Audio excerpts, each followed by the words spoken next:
Good morning, good morning. So sa subong adlaw, subong video naton is maluto kita kamaron rebusado o ginatawag naton nga tempura. Ayos.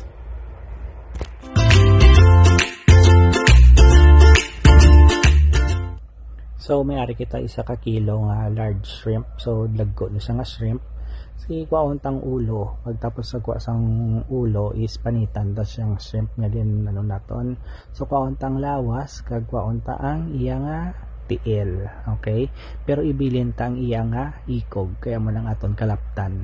Tapos ihiwaon mo diri sa babaw sang shrimp. Kaya ang purpose ni is kwaonta ang higgo sa likod sang shrimp. Kita niyo ho?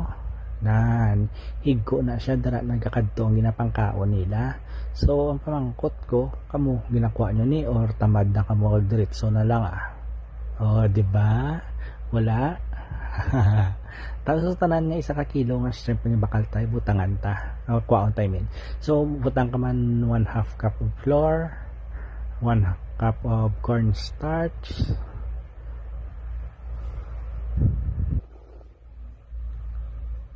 kag butangan mo nga 4 teaspoon nga salt, mas mayo iodized salt, kag salaon naton, okay? Kay pagsala naton para mabalanta nga pino gid ang aton nga harina cornstarch, okay? So ang aton nga gintinluan nga shrimp butangan ta 1/2 teaspoon nga salt kag 1/2 teaspoon nga ground black pepper para nami may sabor siya. Okay? So kung pagbutang mo na, baliskada kag butangan mo naman ng piyak kay na lang baliskada. So kung do tamad ka magbaliskad ano siya, namuta ka or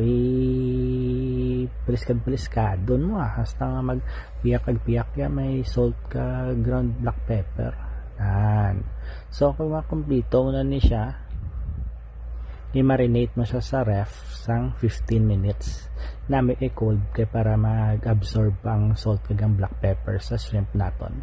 So kuha ka sang isa ka itlog. So kung duha madai mo itlog, ang isa kwa lang anay kag butangan mo siya sang 1/2 cup nga cold water para ang imo itlog bugnaw-bugnawan man, kag batihon mo siya sang hinay-hinay. Okay? Hindi nga grabe ka bala magbati sang itlog bala nga wala buwas bala. So, inayon mo lang nga smooth kay kanugon mo lang kung mag-awas. Okay? Inaya lang magbati. Smooth lang bala. Do ikoy mo yaya gabi ka man mo yaya. So kung daw feel mo na nga na mix na gid ang egg kag ang cold water nga daw wala na bala sang daw ang pula bala niya, wala na sang daw pula nga gabilog-bilog. So ibutang mo na siya dason sa aton nga ginsala nga flour, salt kag ang aton nga cornstarch kag liwat. Inayon mo naman nga bati. Ikaw nga malugluto, hindi ka nugay bati nga tudo, dapat smooth lang.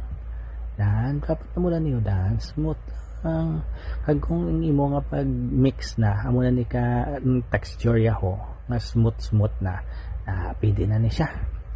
Kuha ka sang cornstarch nan kagatan mong ikog amo nang purpose ang ikog kaptan mo dara kakapot kag ipalibot-libuta ang shrimp ni tinduan mo. Pagtapos mo na malibot na masakop na sa tanan, siyempre ang excess nga cornstarch itaktak mo kag i-dip mo siya sa butter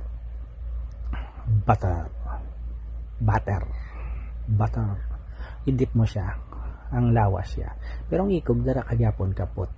Okay, dason ang tanan nga isa ka kilo to nga shrimp amo niho. Pero kung do tamad ka nga gusto mo magkaon, ibutang mo sa suludlan kag ilugoa hasta magkapit ang tanan. Basta importante magkapit ang tanan nga cornstarch sa imo nga shrimp. Okay, kag liwaton mo naman, so liwaton na cornstarch dason ibutang sa butter Pagdason, tagatapos na, hindi mo na pagbutang, idiretso mo sa i-fry sa mainit nga oil.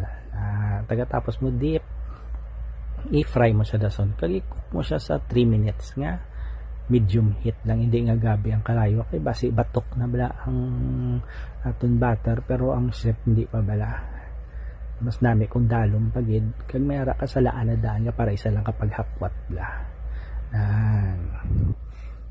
So kung luto na siya, iubusa lang ang tanan ng chef kung pila ka bilog lang ang naluto mo.